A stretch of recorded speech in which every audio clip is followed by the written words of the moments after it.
Una hermosa mañana en la noche en el paraíso con Roberto Villalobos Ardón, arquitecto y filósofo del arte. Precisamente la persona exacta que necesitábamos para este programa que quiero compartir con todos ustedes. Quiero hacer un diálogo, no solamente con mi invitado, sino con todos ustedes, ciudadanos y ciudadanas costarricenses. La ciudad, Roberto. La ciudad. En primer lugar, Sonia, muchas gracias por la invitación y por hablar de un tema que prácticamente es invisible para la gente. La ciudad está ahí como si siempre hubiera estado ahí. Y yo creo que eso es parte de lo que la hace invisible, excepto cuando la ciudad de alguna manera se nos revela, o por el gusto de vivirla o por el disgusto de sufrirla, por una de las dos. La ciudad aparece en esta especie humana, que es la que hace ciudades, no colmenas ni hormigueros, precisamente para hacer el depósito de la producción agrícola, de manera que las primeras ciudades, Jericó por ejemplo, no era otra cosa más que un pequeño asentamiento en donde se guardaba el grano producido cuando aparece la agricultura. Y por supuesto, como es el sitio en donde se guarda el excedente de lo que se produce, paulatinamente la ciudad se va especializando hasta convertirse en el núcleo en donde guardamos los servicios, o como dirían los muchachos ahora, el soft. El soft porque es lo que nos permite el intercambio de relaciones humanas, la socialización, y dejamos en el campo la producción agrícola, y esa relación campo-ciudad no la podemos perder nunca de vista. Me interesa sobre todo esta imagen de la ciudad como el lugar del todo, de la vida. La siento, la podría definir hoy como el gran macrohogar de todos los seres humanos que la habitamos. Y así se vivían las ciudades hasta hace muy poco tiempo en este país. Nuestra ciudad colonial, por ejemplo, nuestra ciudad costarricense, es la herencia que tenemos de la ciudad mediterránea, de toda la ciudad, generada por Roma, España, etc. Y heredamos esa tradición en donde nuestras ciudades, cosa que normalmente la gente no se pregunta, están hechas con una cuadrícula en donde tenemos calles y avenidas, formando lo que se llama una trama ortogonal o una trama recta entre calles, y esto no es una casualidad, es la repetición de un esquema muy sabio utilizado por los españoles retomando a los romanos. Los romanos, que no tenían fronteras, sino que tenían campamentos militares, lo que hacían era disponer en los campamentos militares de dos ejes principales perpendiculares entre sí, porque eso les permitía atacar fácilmente en el siguiente cuartel, llegar a una guarnición romana y saber exactamente dónde estaba localizado el castro o el cuartel, en el cruce de los dos ejes. Y por supuesto esto que tuvo un motivo militar en su origen, que se ve todavía en Obelix y en las fábulas estas que pueden buscar los muchachos en cualquier momento, porque hay una reproducción realmente lúcida de este tipo de situaciones. La colonia española la vuelve a utilizar en nuestro medio precisamente por control militar. Con la invención de la pólvora, la avenida recta y la calle ortogonal vuelven a permitir otra vez el uso de armas de fuego en sentido direccional en contra de la vieja ciudad medieval, que es esa ciudad de callecitas encontradas entre sí, ejemplos que no tenemos entre nosotros. De manera que la ciudad, efectivamente, como lo decías y con mucha propiedad, era un macrohogar, era el sitio en donde vivía la comunidad, no la familia. Dos palabras claves del arquitecto Roberto Villalobos: calles y cuadricular. Porque también me gustaría compartir con mi invitado y con todos ustedes la siguiente reflexión. Es que el hecho de que la ciudad también obedezca a un esquema fijo, digámoslo así, que es muy efectivo en algunos aspectos, pero tal vez ideológicamente condicionaría a una forma de vida también, a una forma de pensamiento, a una estaticidad, de manera que, recobro la palabra calle, nosotros seamos capaces en este paraíso de vivir en unas calles infernales. Y la gran pregunta que vamos a desarrollar en los otros bloques ahora con el filósofo del arte. Casi que en media calle, Roberto. En media calle, efectivamente. Vamos a conversar sobre la ciudad, la polis, como la llamaban los griegos, pero la ciudad ya vista como un texto también generadora de ideologías, de imaginarios, inclusive la ciudad como ese órgano que absorbe, fagocita, como decía un escritor de América del Sur, se traga todo y hace una gran... Ajá, cuidado, sí, gracias. Hace una gran diferencia entre lo que llamamos campo y ciudad. Un filósofo del arte y un ciudadano costarricense, ¿cómo sentiría su ciudad? Lo decías muy bien al principio, Sonia. Una ciudad genera ideología, una ciudad es un texto, una ciudad es exactamente lo mismo que un párrafo en literatura.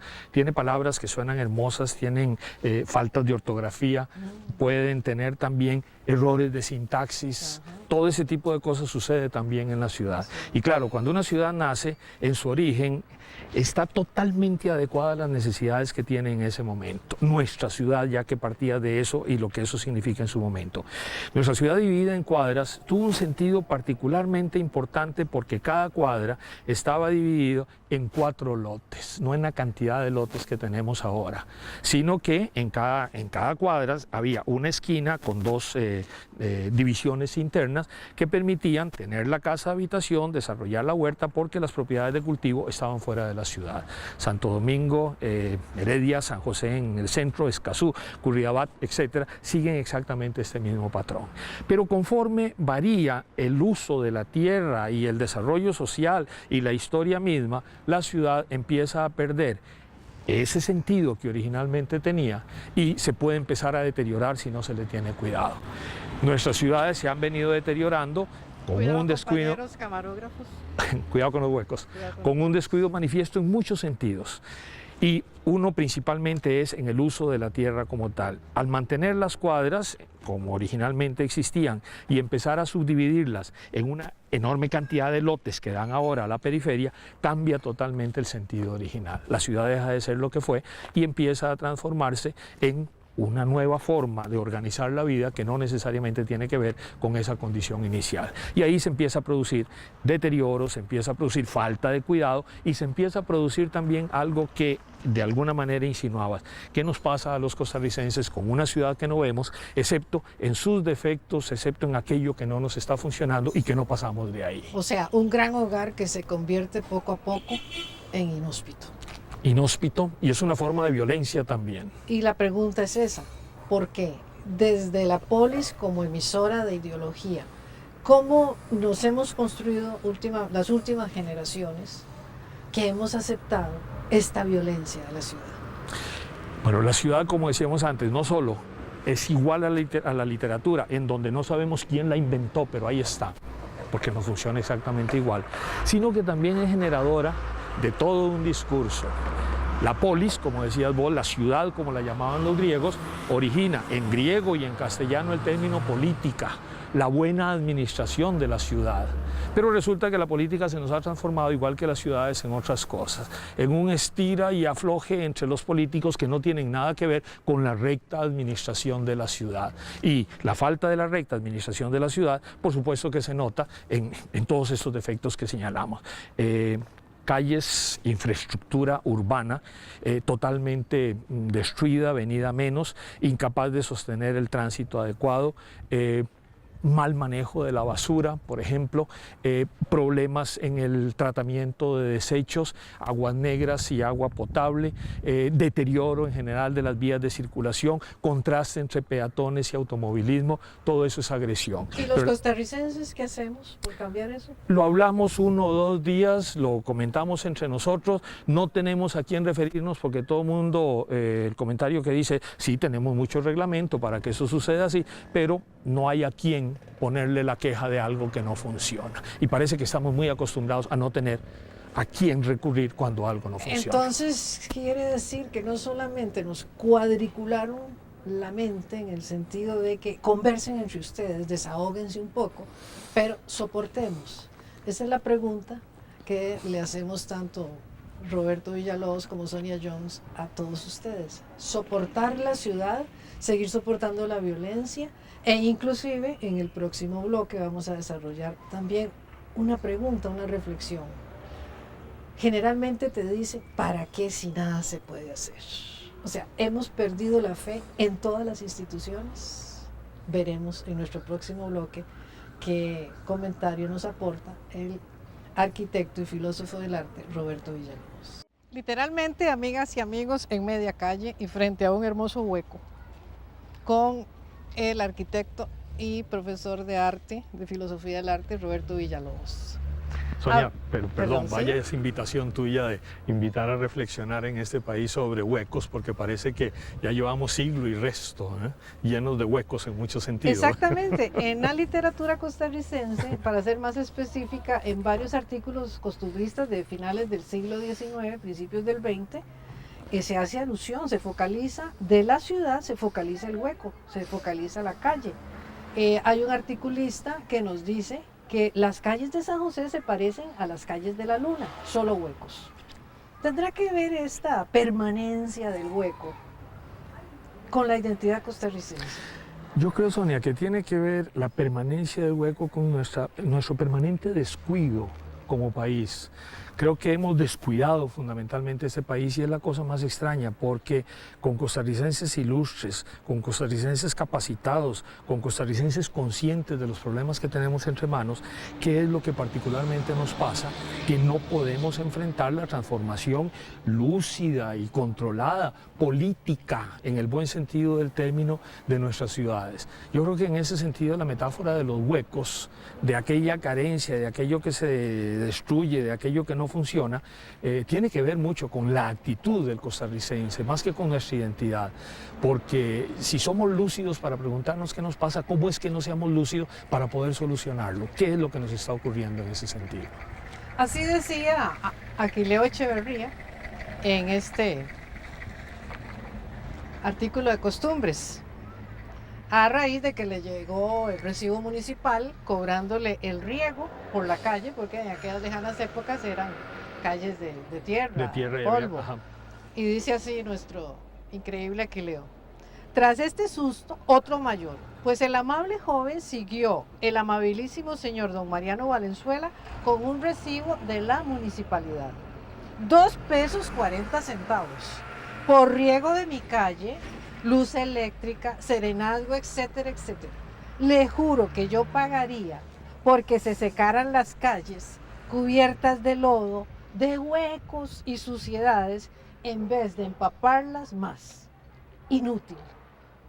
O sea, ya también nuestro Aquileo a finales del 19. A finales del 19. Y Heredia probablemente en ese entonces, su ciudad natal, ya preocupado precisamente por esta condición. Y claro, la calle, el hueco, decías muy bien, es una metáfora de lo que nos pasa en muchos otros haceres en el país. ¿Qué nos está pasando con el deterioro de nuestra educación, de nuestra salud, de nuestra viabilidad? Bueno, la metáfora del hueco como que nos funcionaría para explicar ese tipo de cosas, ¿verdad? Que las hace visibles. Si yo pasara, digamos, del hueco al vacío, para hacerlo más, tal vez, filosófico. Surrealista ya. O surrealista. Decíamos también que hay un vacío en el sentido de que los y las costarricenses pareciera que no creemos en la ley. Porque, por ejemplo, yo en días pasados me caí en una alcantarilla. Cuando dije que iba a poner una denuncia, todo el mundo se te quedó viendo raro. No, y se rieron de mí. Sí, claro, por supuesto. Y me dijeron, ¿para qué? si no vas a lograr nada? Entonces, como filósofo también ahora yo te digo, ¿qué nos pasa? ¿Qué hay en ese ser costarricense? ¿Cuándo podría uno marcar así una pérdida de fe en las instituciones?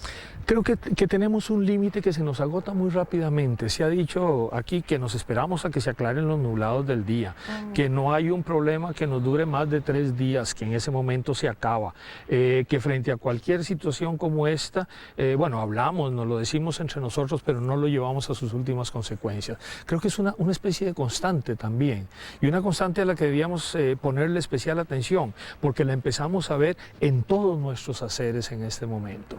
Ve, por ejemplo, nada más el caso del fútbol. Son conversaciones diarias, continuas, etcétera, hablando alrededor del fútbol. Bueno, otra cosa es la religión, pero alrededor del fútbol o los programas religiosos, para que mantengamos siempre exactamente la misma constante. Sí, quedamos siempre de terceros, por lo menos, pero de atrás para adelante. Y eso parece que es una constante también ahora, en nuestro hacer. Hay una permanencia que me preocupa, realmente me preocupa, amigos y amigas. Esta permanencia de los huecos.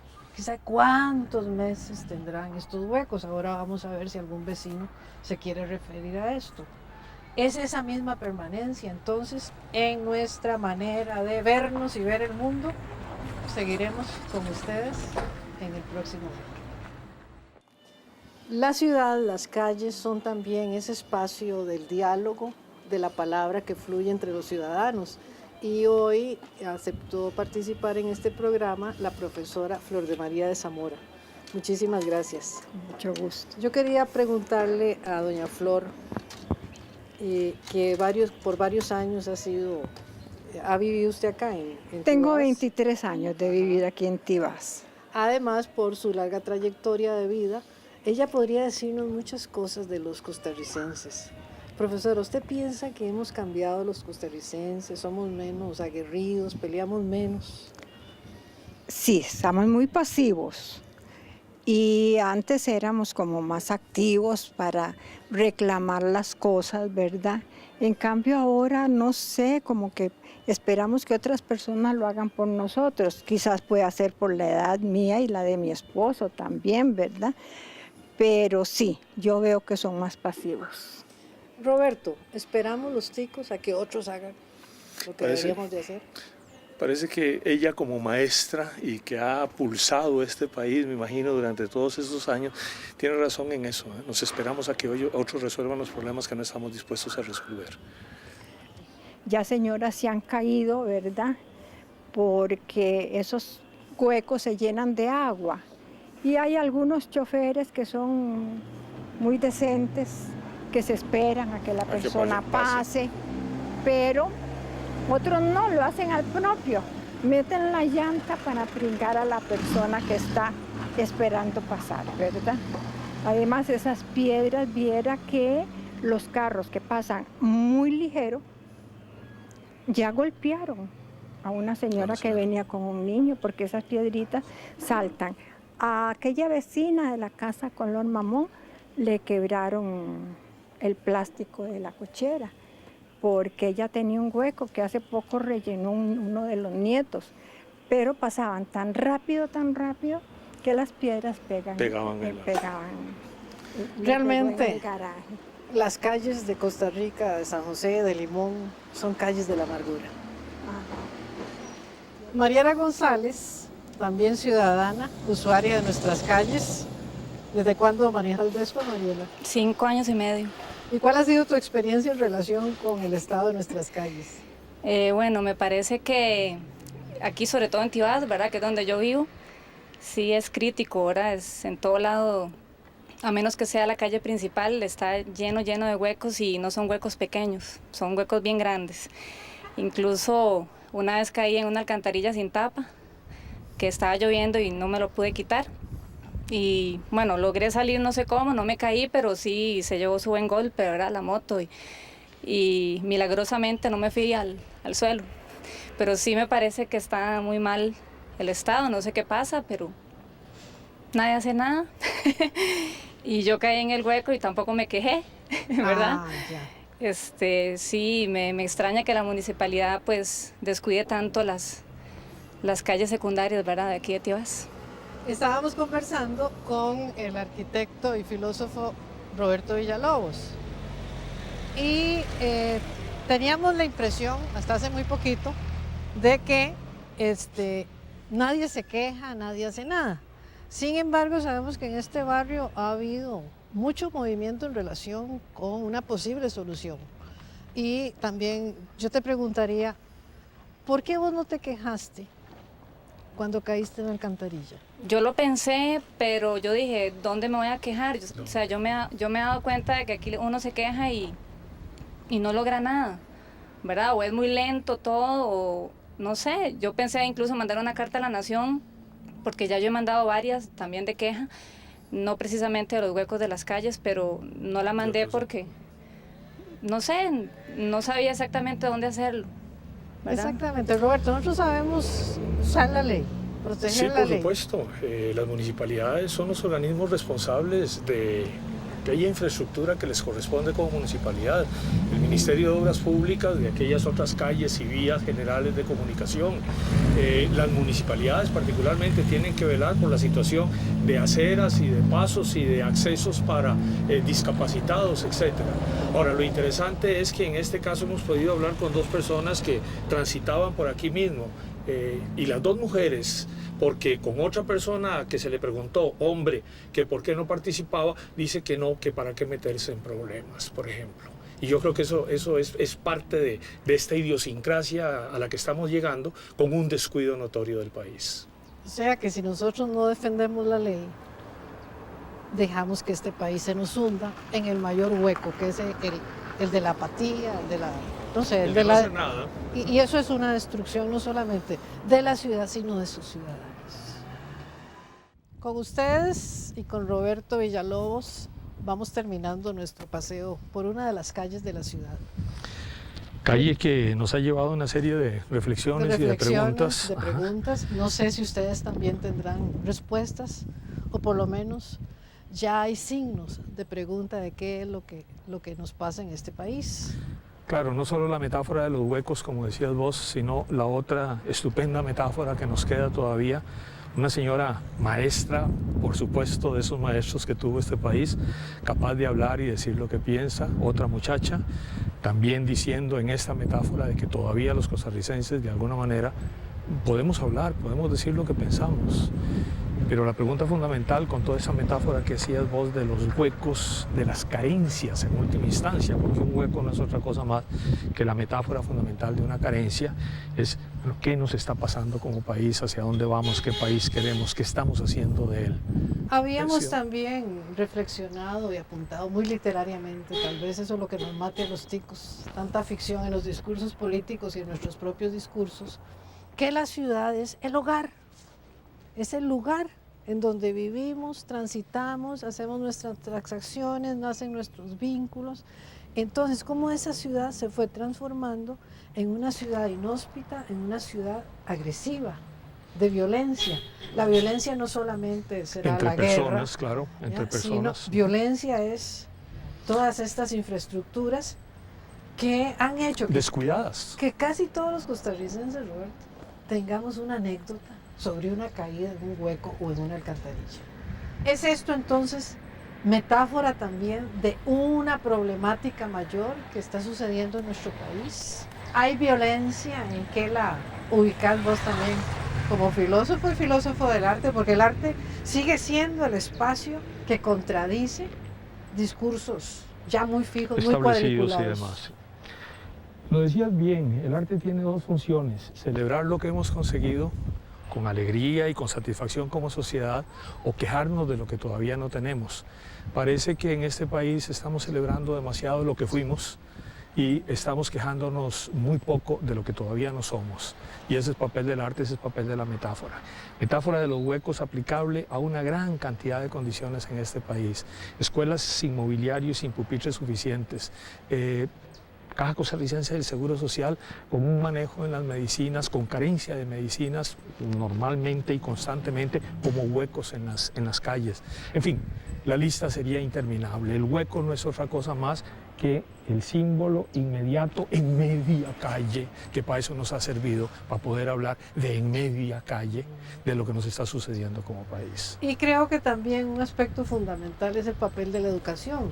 En el bloque anterior nos decía la motociclista que ella no sabía, bueno, a mí misma, yo caí en una alcantarilla y de momento yo no sabía a dónde tenía que acudir, ni cuál ley me iba a proteger, ni cuál ley habían violado los que hicieron la alcantarilla mal hecha.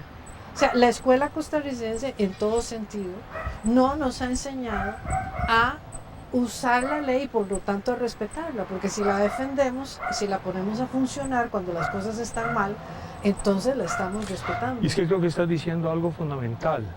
La ley la debemos hacer cumplir los ciudadanos, no la policía, como normalmente se ha entendido en este país. Y parece que la policía es el único recurso que tenemos para aplicar la ley, cuando debemos ser ciudadanos vigilantes, continuamente comprometidos con el país, la ciudad, la casa en la que estamos. Y como hemos hablado también de huecos e identidad, pienso, Roberto, si en ese imaginario que venimos desde muchos años atrás manejando, esta idea de que el costarricense es pacífico, que es tan educado, que es tan culto, esto llegaría a significar entonces que no podemos quejarnos ni hacer el alboroto, como diríamos en costarricense, de media calle y de nuestras casas también. El que se queja está desdiciendo de su identidad. Y se está metiendo de alguna manera en problemas, como lo repite constantemente nuestra gente. Creo que ese es un síntoma efectivamente de lo que hemos tratado de hacer visible hoy. Muchísimas gracias, Roberto Villalobos. Muchísimas gracias a todos ustedes y toda pregunta genera respuestas. Gracias. Muchas